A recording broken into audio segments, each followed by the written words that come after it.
जब मीरा का नाम लेते हैं तो प्रेम की एक साकार प्रतिमा आंखों के सामने तैर जाती है। जब मीरा का नाम लेते हैं तो एक करुणा की मूर्ति हमारे आंखों के सामने से घूम जाती है। जब मीरा का नाम लेते हैं तो एक ऐसी अद्वितीय नारी का रूप हमारे सामने उतर जाता है जो सब कुछ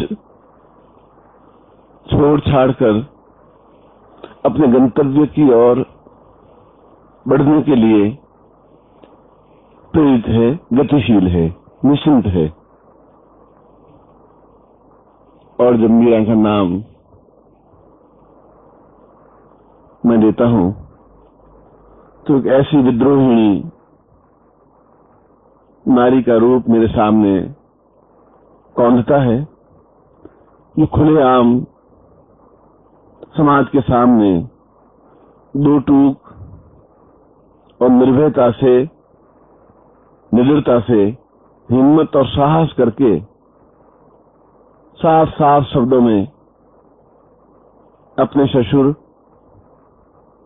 और अपने पति सबको कह देती है कि मेरे तो गिरधर गोपाल दूसरों न कोई, जाके सिरमोर मुकुट मेरो पति सोई। सामंती प्रथा में जहां नारी को घर से बाहर आने के लिए भी बहुत कुछ हिम्मत जुटानी पड़ती थी, सामंती प्रथा में जहां नारी को कैद करके रखा जाता था, सामंती प्रथा में जहां नारी को असूर्यं पश्या कहा गया है कि सूर्य भी उसके पैर के नाखून को भी नहीं देख सके, ऐसी प्रथा और ऐसे वातावरण में अगर एक स्त्री बिना किसी की सहायता के महल से नीचे उतर जाती है तो उसकी हिम्मत, उसके साहस, उसकी निडरता, उसकी निर्भयता और उसके पूर्ण श्रेष्ठत्व का सम्मान करना एक आवश्यक हो जाता है, क्योंकि जीवन में विद्रोह आवश्यक है, चैलेंज लेना जरूरी है। अपने आप को गतिशील करना और ठोकर पर समाज को और पूरे देश को रख देना बहुत बड़े हिम्मत और साहस की जरूरत है। और जब वह इस साहस को जुटा लेता है, जब उसके मन में यह भाव आ जाता है कि मैं अपने आप में सक्षम हूं, हिम्मतवान हूं, साहसवान हूं और मैं उस लक्ष्य को अवश्य ही प्राप्त करूंगा जो लक्ष्य मेरे जीवन का है, जिस लक्ष्य की ओर मैं गतिशील हूं, जो लक्ष्य मुझे प्राप्त करना है। मीरा ने ऐसा ही किया। बचपन का समय था और उनके घर में कृष्ण का एक छोटा सा मंदिर था। कृष्ण की छोटी सी मूर्ति थी। मां नित्य कृष्ण की पूजा करती और यह 7 साल की बालिका भी मां के पास बैठकर एक टक उस कृष्ण की छवि को निहारती रहती कि यह क्या व्यक्तित्व है, यह क्या मूर्ति है कि जिसकी पूजा मां नित्य करती है। एक दिन मां जब पूजा कर रही थी तो मीरा पास में बैठी थी और बाहर गली से ढोल और धमाकों के साथ में बारात निकल रही थी। गाने बजाने की आवाज आ रही थी। बहुत ही भोलेपन से और सहज भाव से मीरा ने मां को पूछा कि ये ढोल धमाके, ये आवाज, ये नाच, ये गाना, ये सब क्या हो रहा है? मां ने उत्तर दिया कि किसी की बारात जा रही है।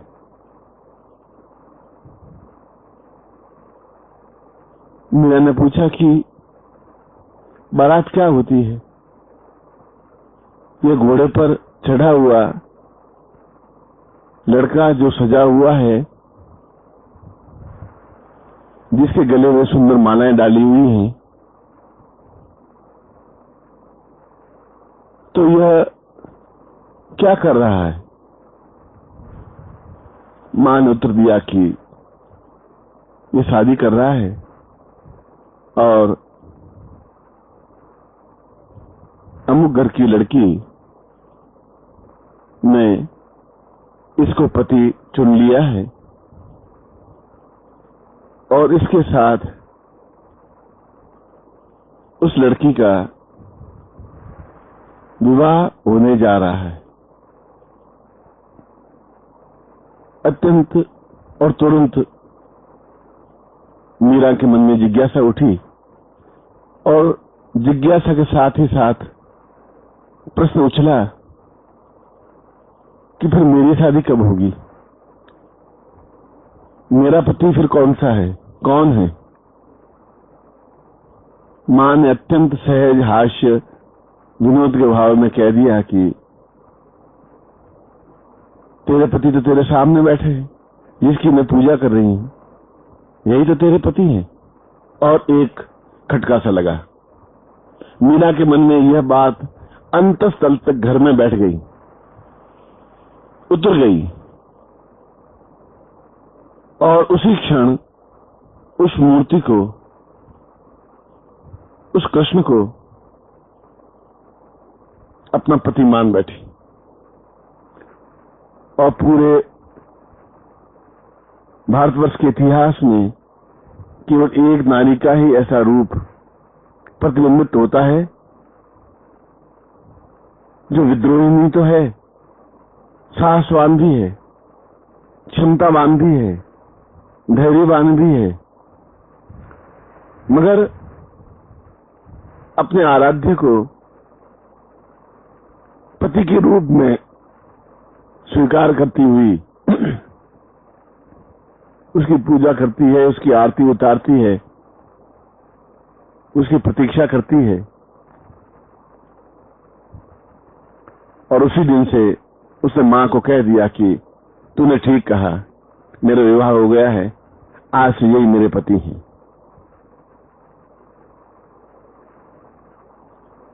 बात आई गई हो गई।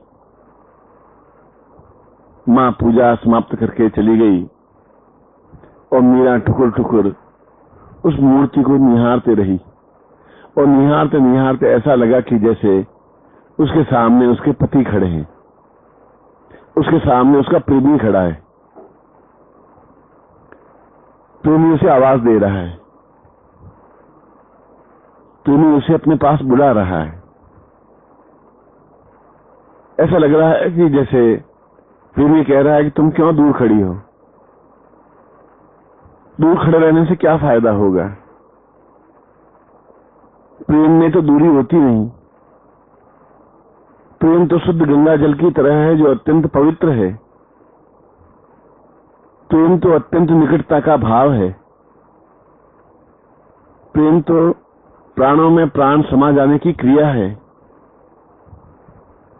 प्रेम तो एक रस होने का चिंतन है और प्रेम सब कुछ बलिदान करने की आकांक्षा रखता है। तो तो फिर तुम जब प्रेम कर रही हो तो फिर इतनी दूरी क्यों है? ये 2 फुट का फासला भी क्यों है? क्यों नहीं मुझ में समा जाती? क्यों नहीं मेरे रंग में रंग जाती? और जब तुम मेरे रंग में रंग जाओगी तो फिर तुम्हारे और मेरे बीच में कोई फासला रहेगा ही नहीं। फिर ये भाव भी नहीं रहेगा कि मैं कोई अन्य पुरुष हूं और तुम कोई स्त्री हो, बालिका हो, तरुणी हो, यौवनवती हो। क्योंकि जब तक तुम्हारा और मेरा एकाकार नहीं हो पाएगा तब तक प्रेम झूठा और कमजोर रहेगा। और प्रेम की पुष्टता ही जीवन की पुष्टता है। प्रेम की पूर्णता ही जीवन की पूर्णता है। प्रेम की भावना ही अपने आप में जीवन में हिलोरे लेने लगती है। और मीरा ने मूर्ति को उठाया और अपने सीने से लगा दिया। ऐसा चिपका दिया कि जैसे मूर्ति सीने में गड़ गई हो और आंखों से झरझर आंसू बहने लग गए। वह रो रही थी, सुलख रही थी और कह रही थी कि तुम ही तो मेरे पति हो, तुम ही तो मेरे आराध्य हो, तुम ही तो हो जिसे मैं अपना कह सकती हूं, तुम ही तो हो जिसमें मैं अपनत्व का भाव अनुभव कर सकती हूं, तुम ही तो हो जिसकी प्रतीक्षा कई वर्षों से मैं कर रही थी और आज तुम मिल गए। आज तुम मेरे साथ एकाकार हो गए। आज तुम्हारे प्राण और मेरे प्राण जुड़ने की क्रिया में संलग्न हो गए। आज तुम्हें देखकर आंखों की रंगत बदल गई। आज तुम्हें देखकर चेहरे का भाव बदल गया।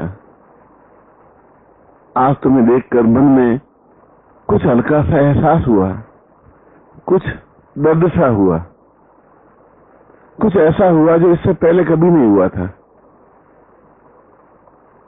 कुछ ऐसा सुखदायक भावना मन में हिलोर लेने लगी कि बहुत अच्छा लग रहा है।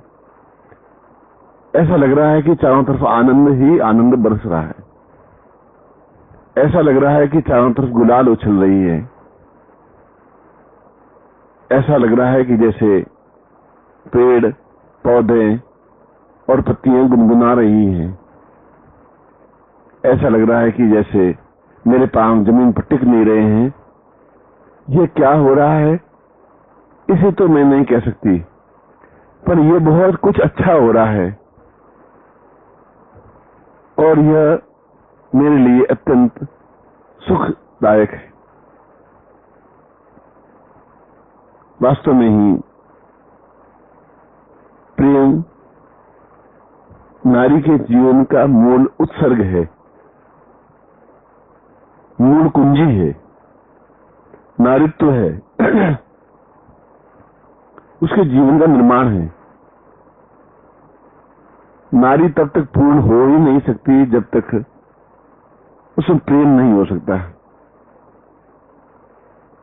विवाह तो सामाजिक बंधनों की वजह से, बाधाओं की वजह से और दबाव की वजह से करना पड़ता है, मगर विवाह के माध्यम से नारित्व और पूर्णता नहीं आ सकती। उसमें सुगंध व्याप्त नहीं हो सकती। उसमें खुशियां हिलोरें लेने लगती। खुशियां हिलोरें तभी ले सकती हैं जब उसके मन में एक प्यार का अंकुर फूटता है, एक प्यार की परिभाषा बनती है, एक जीवन की धड़कन बनती है, एक जीवन का एहसास होता है। और यह एहसास प्रेम के माध्यम से ही संभव है। जिस नारी ने प्रेम नहीं किया उसका जीवन अकारथ गया, अकारण गया, व्यर्थ गया। क्योंकि उसमें वह भाव पैदा ही नहीं हुआ जिसके माध्यम से एक नारी अपने आप में संपूर्ण नारी बनती है। उसमें वो आनंद की धुनी आई ही नहीं, उसके होठों पर गुनगुनाहट फैली ही नहीं, उसकी आंखों में मस्ती का भाव आया ही नहीं, उसके चेहरे पर एक ओज, एक तेज और एक अकथनीय लालिमा आई ही नहीं। और यह सब कुछ विवाह के द्वारा संभव नहीं है। यह सब कुछ प्रेम के द्वारा ही संभव है, क्योंकि विवाह में दूरी है, अलग अलग भाव है। यह पति है, मैं पत्नी हूं, और यह भाव जीवन भर उसके मन में बना रहता है, और यह भाव दोनों के बीच में दूरी बनाए ही रखता है, क्योंकि द्वैत है। द्वैत का मतलब है एक अलग अलग चीज है। वह उसके ऊपर अपना प्रभाव जमाना चाहता है और वह उस प्रभाव के बंधन को तोड़ करके मुक्त होना चाहती है। इस कसम में जिंदगी बर्बाद हो जाती है, जिंदगी समाप्त हो जाती है, जिंदगी चुक जाती है, और वह एक साधारण नारी बनकर के जीवन की यात्रा करती हुई समाप्त हो जाती है। इसलिए विवाह से प्रेम पैदा नहीं हो सकता। विवाह से कर्तव्य पूर्ति हो सकती है, विवाह से सामाजिक प्रतिष्ठा हो सकती है, विवाह से माता पिता का भार हल्का हो सकता है, विवाह से बच्चे पैदा हो सकते हैं, मगर विवाह से एकता नहीं आ सकती, एकता नहीं आ सकती, समीपता नहीं आ सकती, दूरी नहीं मिट सकती, एकजुट होने की क्रिया नहीं बन सकती, अपने आप में पूर्ण विलीन होने की प्रक्रिया नहीं बन सकती।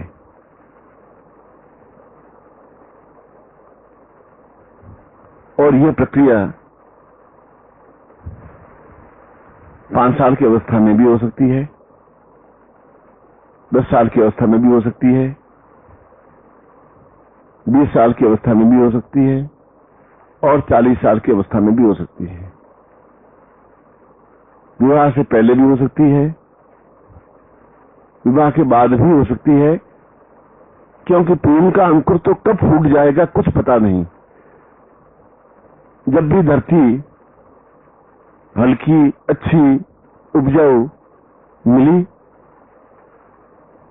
तो उसमें प्रेम का बीज अपने आप में गिर जाता है, और गिरता है तो अंकुरित होने लग जाता है। अंकुरित होते ही उसके चेहरे का भाव, उसके बोलने की क्रिया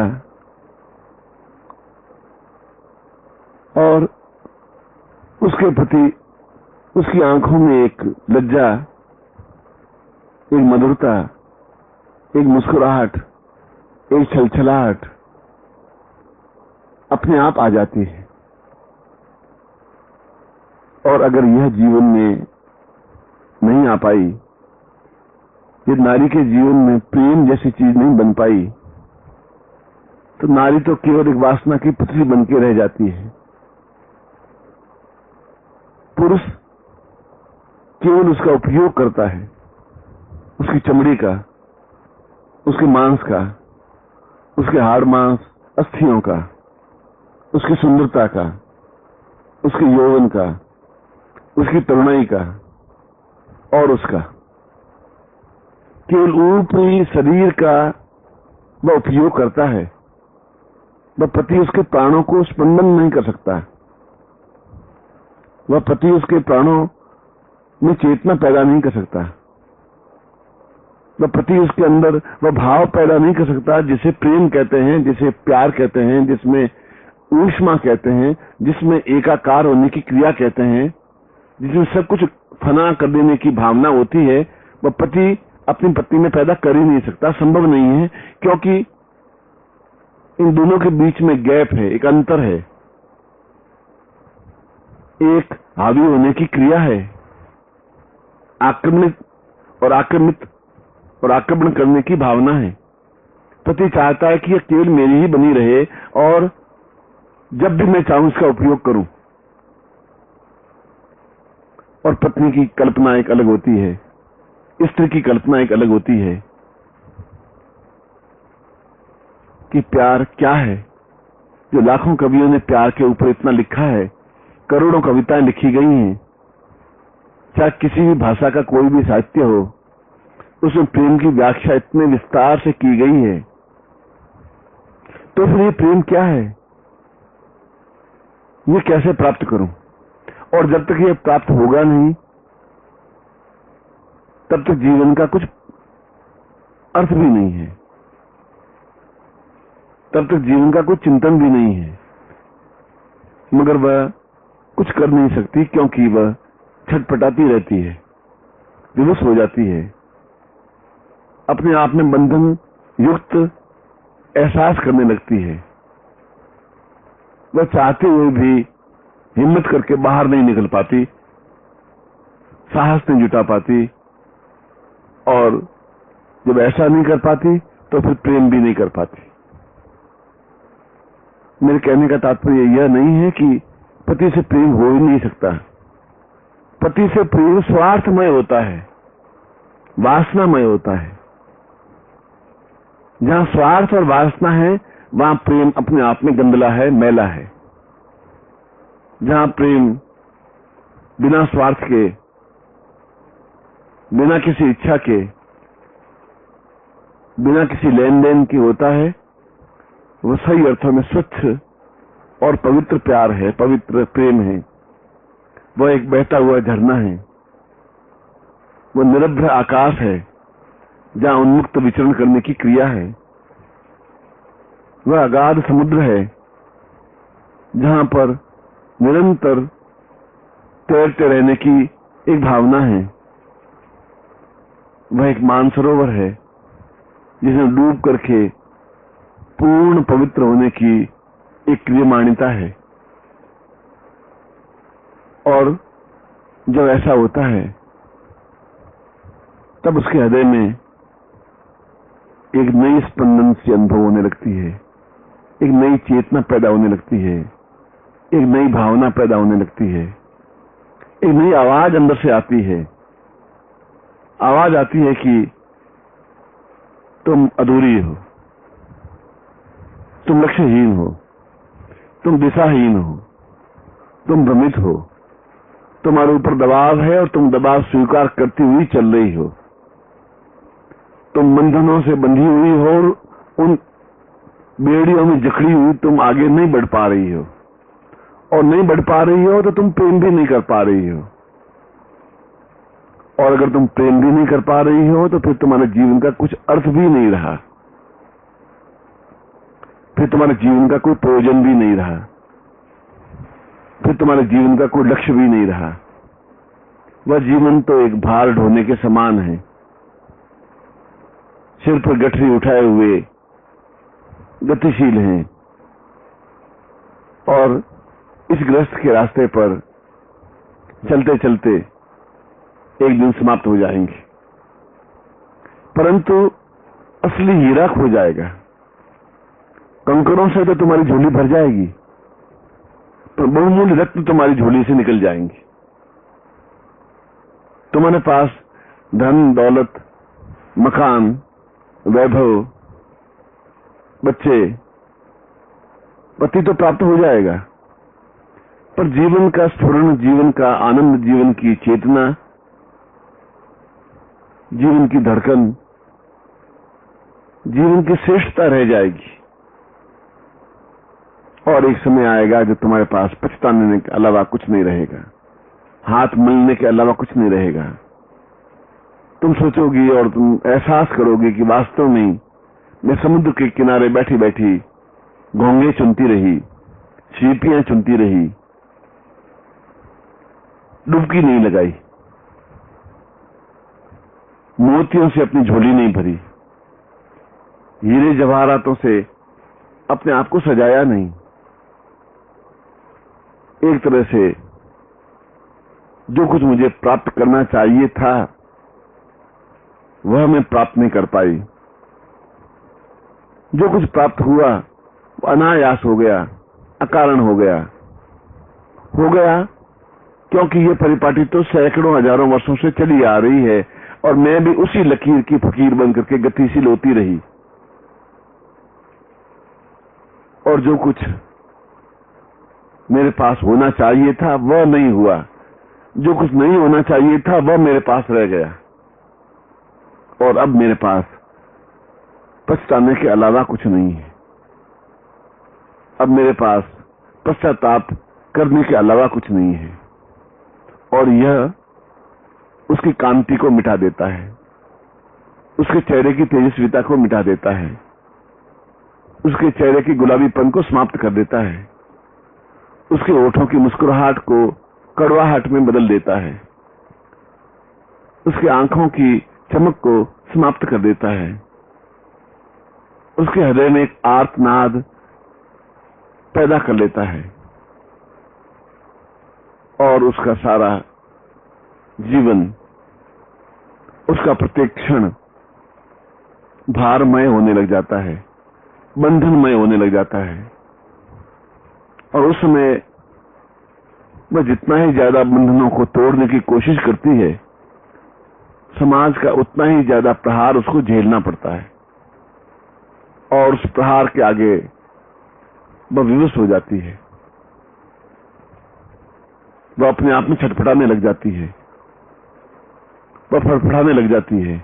मगर उसके पास पंख नहीं होते, क्योंकि पंख तो पहले ही समाज ने और घर वालों ने नोच लिए होते हैं। वह आकाश में उड़ने की क्षमता प्राप्त नहीं कर पाती, वह मानसरोवर में डुबकी नहीं लगा सकती, क्योंकि उसको गुंदले पानी में पहले से ही नहला दिया जाता है।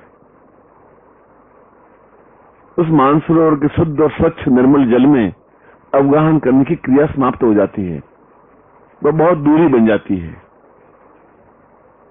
और उसका जीवन में गंदले पानी से नहाया हुआ एक पिंजरे में बंद पक्षी की तरह हो जाता है, जो सींचों से चौंचे लड़ा लड़ा करके अपने आप को लहूलुहान तो कर देती है। यह सोचने की जरूरत है, यह विचार करने की घड़ी है।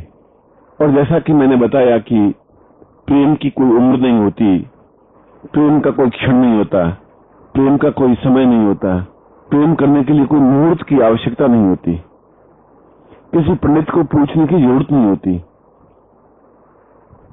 प्रेम तो एक हिलोर है। जो भाग्यवान होते हैं, जो भाग्यशाली होती है, जिसकी ललाट पर, भाग्य पर विधाता ने सोने की कलम से प्यार शब्द अंकित कर रखा होता है, वही तो प्यार कर सकती है, वही तो बंधनों से छुटकारा पा सकती है। परंतु इसके लिए चाहिए साहस, इसके लिए चाहिए क्षमता, इसके लिए चाहिए पूर्ण हिम्मत और सब कुछ ठोकर पर मार देने की क्रिया। समय बीतने के बाद अधिकतर नारी ऐसा नहीं कर पाती, और जो कर लेती है उसका नाम इतिहास में अंकित हो जाता है, उसका नाम काल के भाल पर लिख दिया जाता है, जो मिटाया नहीं जा सकता। मीरा ऐसी ही एक स्त्री थी। बड़ी हुई तो मां बाप ने उसका विवाह उदय सिंह से कर दिया। उसकी डोली उठी, ससुराल पहुंची, महलों में उसको बिठा दिया गया, मगर वह रोती रही तड़पती रही, छटपटाती रही, बेबस रही। उसने कहा कि ये सब क्या हो रहा है, ये सब क्यों हो रहा है? जब मेरा विवाह हो ही गया है तो यह दूसरी बार क्या विवाह हो रहा है? जब मैंने पति चुन ही लिया तो ये दूसरा पति क्या है? इस पति में है क्या? एक हाड़ मांस का पुतला है, एक हड्डियों के ऊपर मांस और मांस के ऊपर चढ़ी हुई एक चमड़ी का एक बबुआ है, एक पुतला है जो गतिशील है, मगर इसकी नजर में प्यार कहां है? इसकी नजरें तो भूखे भेड़िए की तरह है जो मुझे खा जाने के लिए, मुझे निगल जाने के लिए तैयार है। ये तो मेरे पैरों में घुंघरू बांध करके नचाने के लिए तैयार बैठा है। ये तो मुझे नोच करके खाने के लिए कसाई की तरह बैठा हुआ है। इसके साथ में एक क्षण भी कैसे बिता सकती हूं? क्योंकि जिसके हृदय में प्यार है ही नहीं तो मैं इसको प्यार कैसे कर सकूंगी? जो प्यार की परिभाषा जानता ही नहीं तो उसको प्यार की परिभाषा कैसे समझा सकूंगी? ये व्यक्ति पुरुष नहीं है, ये व्यक्ति नर है जो केवल बच्चा पैदा करना जानता है, जो मुझे केवल भोग्या समझता है, मेरे मन को, मेरे प्राणों को नहीं समझता, मेरी आत्मा को नहीं समझता, मेरे मन के भावों को नहीं समझ सकता। और नहीं समझ सकता तो फिर इसके साथ एक एक क्षण काटना दूभर है। यह तो ऐसा ही हुआ कि जैसे एक कसाई किसी के टुकड़े टुकड़े कर देने के लिए आमादा हो। यह तो ऐसा ही हुआ कि किसी के सामने एक शिकार पड़ा है और वो उसको खा जाने के लिए आतुर है। ऐसे हृदयहीन, ऐसे भूखे भेड़िए की आंखों में, ऐसे व्यक्ति में प्रेम का कोई अंकुरण नहीं है। इसका मेरा संबंध तो शरीर का संबंध है, मन का संबंध कहां है, प्राणों का संबंध कहां है? और उसने महलों में साफ घोषणा कर दी कि ये मेरे पति नहीं है। मेरे मां बाप ने जबरदस्ती इनके साथ फेरे खिला दिए हैं, मगर मैं ऐसे पति स्वीकार नहीं करती। और कोहराम मच गया, पूरे महल में हाहाकार मच गया कि एक बहू ने ऐसी बात कही जो आज तक किसी ने कही नहीं। और उसके ऊपर अत्याचार होने प्रारंभ हो गए। उसे मारा गया, उसे पीटा गया, उसे रस्सियों से बांधकर अंधेरी कोठरी में डाल दिया गया। और ज्यों-ज्यों उसके ऊपर जुल्म ढाते गए, त्यों-त्यों उसका मन और पक्का बनता गया। क्योंकि प्रेम तो परीक्षा लेता ही है, और जो परीक्षा में सफलता प्राप्त करता है तभी प्रेम अपने आप में पूर्णता तक पहुंचता है। प्रेम को पूर्णता तक पहुंचाने के लिए दुख की भट्टी से निकलना पड़ता है, वेदना की आग से जलना पड़ता है, जुल्म के रास्ते से गतिशील होना पड़ता है, अत्याचारों के वार झेलने पड़ते हैं। और जो झेल लेती है वही सही अर्थों में स्त्री है। जो झेल लेती है वही सही अर्थों में प्रेममयी है। जो झेल लेती है वही सही अर्थों में एक पूर्णत्व प्राप्त नारी है, स्त्री है। और मीरा को सांपों की कोठरी में बंद कर दिया गया जहां सांप ही सांप थे। मीरा के बक्से में एक भयंकर अजगर डालकर भेजा गया कि इसमें गहने हैं और बहू को पहन लेने चाहिए। और मीरा ने बहुत सहजता से उस सांप को, उस अजगर को अपने गले में डाल दिया और नाचने लगी।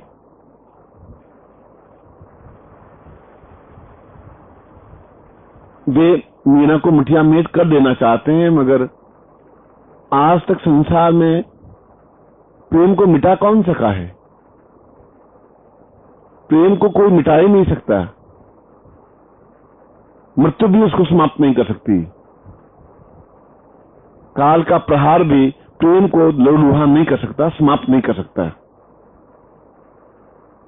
और इसीलिए तो कहता हूं कि जितना जुल्म, जितना अत्याचार मीरा ने सहा है, भारतीय इतिहास में किसी स्त्री ने नहीं सहा होगा।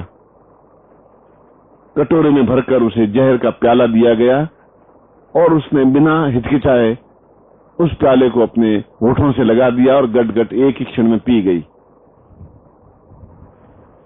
और उसका कुछ हुआ नहीं, कुछ बिगड़ा नहीं। क्योंकि जब शरीर प्रेम में बन जाता है, जब शरीर के रोम रोम में प्रेम छा जाता है, जब शरीर के प्राणों में प्रेम की स्पंदन प्रारंभ हो जाती है, तो अपने आप में प्रेम परिपक्व बन जाता है। और परिपक्व प्रेम को काल अपने खड्ग से भी काट नहीं सकता, समय के थपेड़े भी उसको वृद्ध नहीं कर सकते, जुल्म और अत्याचार उसको समाप्त नहीं कर सकते, सारा समाज मिलकर के भी उसका मुकाबला नहीं कर सकते, क्योंकि वह अपने आप में दुर्धर्ष नारी बन जाती है, अत्याचारों का सामना करने के लिए तैयार हो जाती है। जो जो अत्याचार होते हैं उसके मन के विचार और मजबूत होते जाते हैं, एक निश्चिंतता आ जाती है, एक भावना आ जाती है, एक चुनौती आ जाती है, एक चैलेंज आ जाता है। ये निश्चय हो जाता है कि मुझे प्रेम करना है और मैं जिसके साथ प्रेम कर रही हूं मैं उसके साथ प्रेम करती रहूंगी। ये चाहे हाड़ मांस का पुतला, चाहे मुझे काटे, मारे, जुल्म करे, तोड़े, बदनाम करे, ये इसका इच्छा है या इसकी इच्छा है या कुछ भी करे, मगर मैं उस राजपथ पर गतिशील हूं जहां कांटे तो हैं, मगर कांटों में भी एक आनंद है, जहां दुख तो है पर दुख में भी एक प्यास बुझाने की क्रिया है, जहां जुल्म तो है मगर उस जुल्म के नीचे भी अपने आप में सुगंधित और सुवासित गुलाब के फूल बिछे हुए हैं। जब ऐसा विचार मन में आता है तो फिर परिवार और समाज तो बहुत छोटी सी चीज रह जाती है, पूरा देश मिलकर के भी उस नारी को झुका नहीं सकता। और आज तक इतिहास इस बात का साक्षी है कि पुरुष तो फिर भी विचलित हो सकता है, वो नारी एक बार निश्चय कर लेती है, उस पर अडिग रहती है, वह विचलित नहीं होती, वह विचलित हो ही नहीं सकती, वह डिगती ही नहीं है, वह अपने आप को पूर्णतः फना कर देने के लिए तैयार हो जाती है, वो मृत्यु को एक सामान्य खिलौना समझने लग जाती है, वह अपने आप में एक गर्वोन्नत भाल लिए हुए अडिग खड़ी रहती है। आंधियां, तूफान, चक्रवात, झंझावात उसको डिगाने के लिए चारों तरफ से उसके ऊपर प्रहार करते हैं, मगर वो अडिग खड़ी रहती है, क्योंकि प्रेम इतनी ताकतवान और क्षमतावान चिंतन है जो नारी को अपने आप में पुरुष से भी ज्यादा कठोर, पुरुष से भी ज्यादा पुरुष और पुरुष से भी ज्यादा हिम्मतवान बना देती है। और जो नारी बन जाती है उसका मुकाबला तो करोड़ों करोड़ों व्यक्ति भी मिलकर के नहीं कर सकते, पूरे देश की संपदा भी उसके चरणों में तुच्छ है, सारे संसार की पूंजी भी उसके सामने कंकरों की तरह है, क्योंकि उसके हृदय में एक प्रेम होता है, वह किसी से प्रेम करती है, वह अपना सब कुछ लुटा देने के लिए तैयार है, वह लुटा देने के लिए तैयार है प्रेमी के लिए, जो उसके प्रेम को पहचानने की कोशिश करता है, जानता है। नारी की आंखों में ईश्वर ने एक विशेष शक्ति दी है कि वह पुरुष की आंख को पहचान लेती है।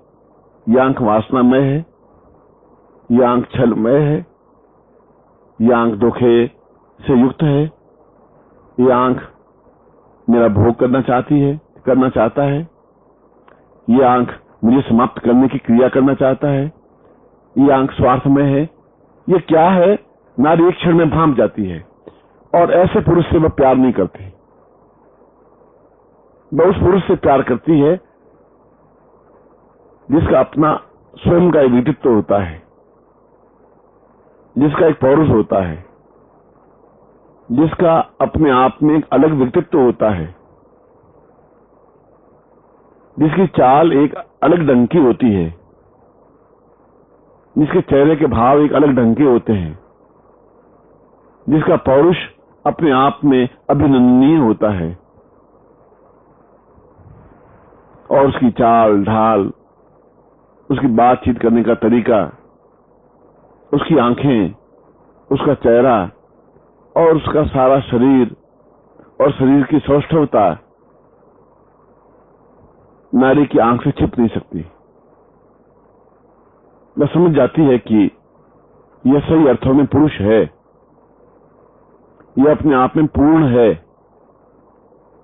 यह प्यार करने के लायक है, इसे प्रेम करके मैं निश्चिंत हो सकती हूं, निर्भय हो सकती हूं, इसे अपना सब कुछ लुटा करके, अपना सब कुछ समर्पित करके मैं अपने आप को तृप्ति और पूर्णता अनुभव कर सकती हूं।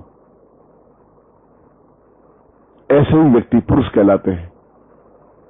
बाकी तो सैकड़ों, लाखों, हजारों, करोड़ों नर हैं जो अपने ही समान बच्चे पैदा करके अपने आप को गौरवान्वित अनुभव करते हैं।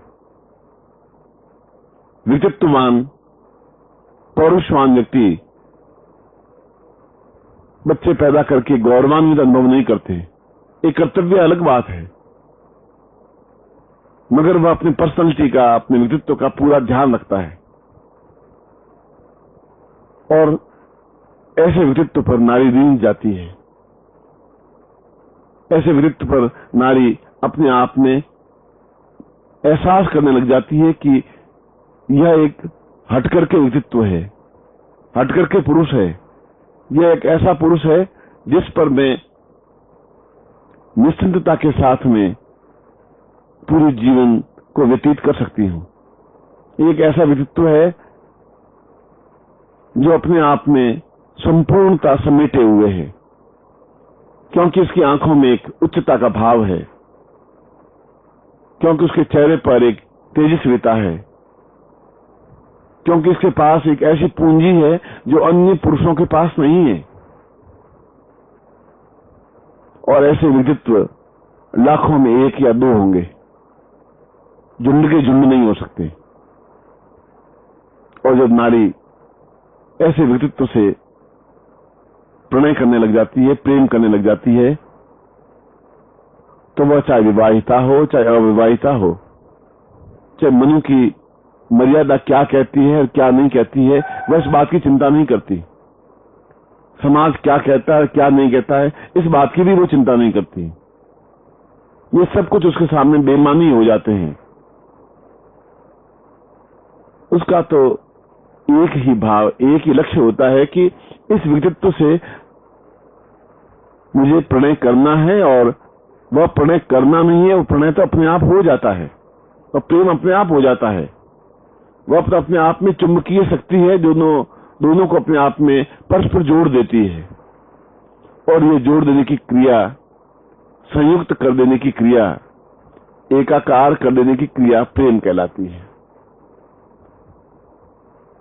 और जिस नारी को ऐसा व्यक्तित्व मिल गया, वह नारी धन्य हो गई। वह नारी अपने आप में पूर्णता प्राप्त कर ली। उसकी झोली हीरे जवाहरातों से भर गई। उसके चेहरे पर एक चमक लौट आई। उसकी आंखों में शरूर पैदा हो गया। समाज की मर्यादाएं अलग हो सकती हैं, मनु की वर्ण व्यवस्था एक अलग हो सकती है, सामाजिक नियम कायदे अलग हो सकते हैं और हैं, परंतु प्यार इन सब से हट करके है। क्योंकि अगर प्यार नहीं है तो जीवन में खुशबू नहीं है, सुगंध नहीं है, आत्मबल नहीं है, आनंद नहीं है, नदी की तरह छलछलाहट नहीं है, सरिता की तरह प्रवाह नहीं है, कोयल की तरह कुहुक नहीं है, वसंत की तरह एक झूमने की प्रक्रिया नहीं है। और अगर यह नहीं है तो फिर क्या जीवन में है? फिर जीवन का अर्थ क्या है? फिर जीवन का लक्ष्य क्या है?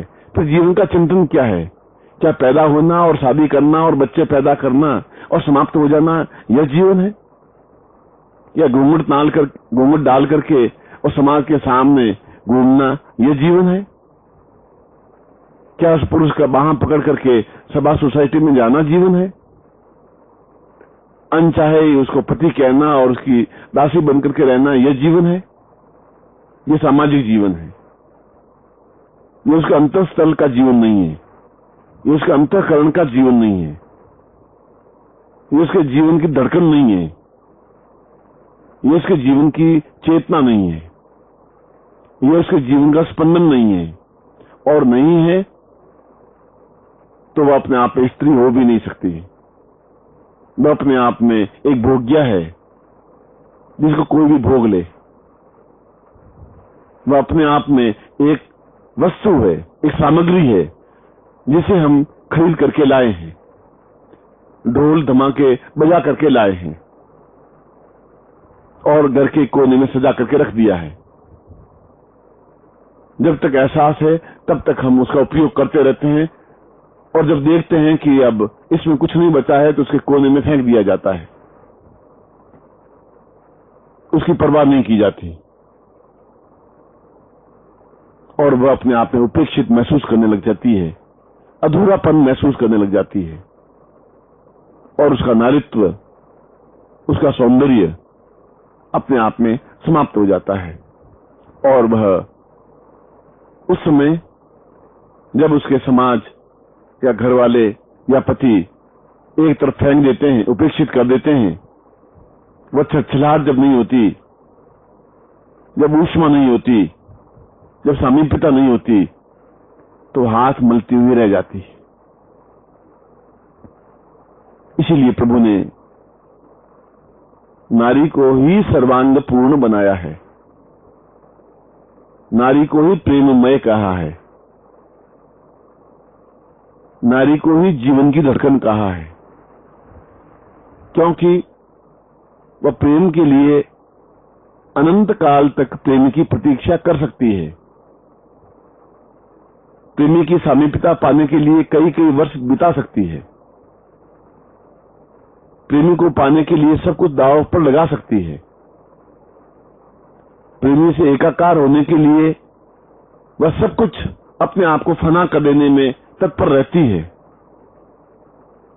क्योंकि उसका लक्ष्य एक ही होता है कि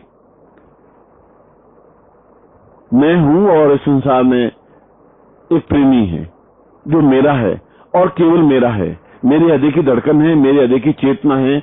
और मैं जब उससे मिलती हूं तो सारा शरीर अपने आप में नृत्य करने लग जाता है, गरिमापूर्ण हो जाता है, ऊष्ममय हो जाता है, सुगंधमय हो जाता है, वसंत का झकोरा बन जाता है और वर्षा की हल्की सी फुहार बन जाता है। उसके लिए वक्त कोई कीमती नहीं होता, क्योंकि वह धैर्य करना जानती है और वह उस घड़ी की प्रतीक्षा करती रहती है जब प्रेमी उसके सामने साकार हो जाता है। तो उसका सारा शरीर, प्राण, तन, मन उस शरीर में समाहित हो जाते हैं और उसका स्वयं का कोई अस्तित्व रहता ही नहीं, क्योंकि नारी अपने शरीर का, अपने जीवन का, अपने प्राणों का अस्तित्व रखना चाहती ही नहीं। वह तो अपने आप में प्रेमी में समाहित होकर के ही आनंद का अनुभव करना जानती है, करती है, और जो करती है उसका कोई मुकाबला नहीं है। करोड़ों करोड़ों विश्व उसके ऊपर न्योछावर किए जा सकते हैं, करोड़ों संपदाएं उसके चरणों के नाखून के बराबर भी नहीं होती। और मीरा ने ऐसा ही किया।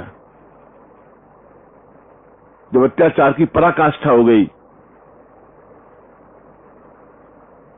तब वह पैरों में घुंघरू बांध करके बिना समाज की परवाह किए घूंघट को उठा करके एक राजघराने की राजवधू महल से नीचे उतर गई और सड़क पर खड़े होकर नृत्य करने लग गई। और उसके मुंह से बोल निकल गए, मेरे तो गिरधर गोपाल दूसरों न कोई, जाके शिर मोर मुकुट मेरो पति सोई। और साथ ही साथ उसने कहा कि ये रास्ता मैं जानती हूं कि बहुत कठिन है, शूली ऊपर सहज पिया की किस विध मिलनो होए। मीरा की प्रभु पीर मिटेगी जब वैद सामरियो होई। उस पीड़ा को वही समझ सकती है, उसकी छटपटाहट को वही समझ सकती है। और भारतीय इतिहास में वो अकेली नारी है जिसको चाहे श्वास लेता हुआ प्रेमी मिला या नहीं मिला, मगर एक प्यार की प्रतिमा के साथ भी प्रेम करके वह इतिहास में अमर हो गई। तो प्यार की मूर्ति के साथ भी अपने आप को एकाकार होकर के इतिहास में अपना नाम सोने की कलम से लिख गई। उसने एक नारी को एक संदेश दिया, उसने नारी को एक रास्ता दिया, उसने नारी के हृदय को झकझोरा, उसने आने वाली भावी पीढ़ी के नारियों को एक सबक दिया, एक ज्ञान दिया, एक चेतना दी, एक एहसास करवाया कि जीवन प्रेम है और प्रेमी सामने है या नहीं है, साकार है या निराकार है, हाड़ मांस का है या नहीं है, मगर तुम जिसके साथ प्रेम करती हो उसके साथ प्रेम में डूब जाना ही जीवन है। और यह जीवन है फिर तुम्हारे जीवन का अपने आप में एक अर्थ है, एक चेतना है, वह मंगलमय वाद्य ध्वनि है। देवता भी इसके ऊपर पुष्प बरसाने के लिए तैयार रहते हैं, तत्पर रहते हैं। वह अपने आप में एक अद्वितीय नारी हो जाती है जो जीवन के प्रारंभ से जीवन के अंत तक सुगंधमय, सौंदर्यमय, रागमय, रंगमय और आनंदमय बनी रहती है। और इसी को प्रेम कहते हैं। यही प्रेम की पहचान है, यही प्रेम की चेतना है, यही प्रेम की धड़कन है। क्योंकि मीरा ने कहा कि प्रेम की कोई परिभाषा नहीं है, प्रेम तो आंखों का शरूर है, प्रेम की कोई उम्र भी नहीं है, बस जीवन के किसी भी समय में प्रेम तो हो सकता है यदि उसके भाग्य में कोई ऐसा पुरुष लिखा हुआ होता है तो अपने आप में ही वह खिंच जाती है। मगर उस अद्वितीय व्यक्तित्व को अपने अंदर समा लेने की क्रिया नारी को स्वयं को करनी पड़ती है। सब कुछ नारी को ही करना पड़ता है, क्योंकि यह हिम्मत, यह साहस, यह क्षमता नारी में ही प्रभु ने दी है। चैलेंज नारी उठा सकती है, समाज का सामना नारी कर सकती है, वह विद्रोहिणी बन सकती है, वह अपने आप में चुनौती झेल सकती है, वह पूरे संसार को ज्ञान की तरह उछाल सकती है। और जो ऐसा करती है वह प्रेम कर सकती है, और जो प्रेम कर सकती है उसका मुकाबला तो संसार में करोड़ों करोड़ों नारियां मिलकर के, करोड़ों करोड़ों पुरुष मिलकर के भी नहीं कर सकते। इसलिए मीरा केवल मीरा नहीं है, मीरा केवल भक्ति ही नहीं है, मीरा केवल श्री कृष्ण की प्रेमिका ही नहीं है, वह नारी जाति का एक कीर्ति स्तंभ है। वह नारी जाति का आदर्श है, वह नारी जाति का एक पथ प्रदर्शिका है।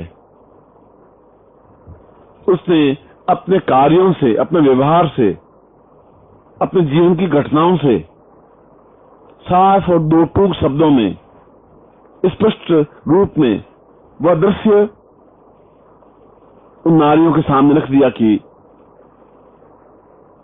जीवन क्या है और जीवन को किस प्रकार से लिया जा सकता है, जीवन को कैसे सुगंधमय बनाया जा सकता है, जीवन को कैसे प्रेम में बनाया जा सकता है। और मीरा ने कहा कि जहां प्रेम नहीं है तो फिर नारी भी नहीं है, फिर वासना की एक पुतली है। उसके लिए समाज अपने आप में कोई अर्थ, कोई चेतना रखता ही नहीं है।